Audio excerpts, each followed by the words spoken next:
വീഡിയോയിലേക്ക് എല്ലാവർക്കും സ്വാഗതം. സ്വാഗതം പറ. ദക്ഷയാണെന്ന് കൂടെ ഉള്ളത്. അപ്പോൾ ഇന്ന് നമ്മൾ പഠിക്കുന്നത് തട്ടടവിലെ രണ്ടാമത്തെ അടവാണ്.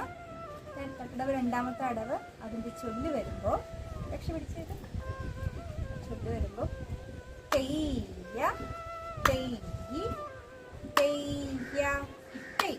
അത് തന്നെയാണ് നമ്മുടെ ഒന്നാമത്തെ ചൊല്ല് തന്നെയാണ് രണ്ടാമത്തതിൻ്റെ വരുന്നത്. അപ്പോൾ രണ്ടാമത്തെ വരുമ്പോൾ ശ്രദ്ധിക്കാറുള്ളത് ഒരു കാലിൽ രണ്ടടവുകൾ വീതമാണ് ചെയ്യുന്നത് അല്ലേ ദക്ഷ? ഇങ്ങനെയല്ലേ ചെയ്യുന്നത്? അപ്പം അങ്ങനെയാണ് ചെയ്യുന്നത്. അതിൻ്റെ 3 കാലങ്ങൾ വരുന്നു.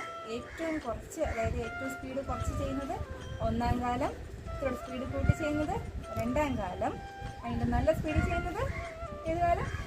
മൂന്നാം കാലം. അപ്പോൾ അതിൻ്റെ ചൊല്ല് വരുന്നത് തെയ്യ തെയ്യുന്നത് തന്നെ. അപ്പോൾ ഓക്കെ, നമുക്ക് ചെയ്ത് കാണാം കേട്ടോ.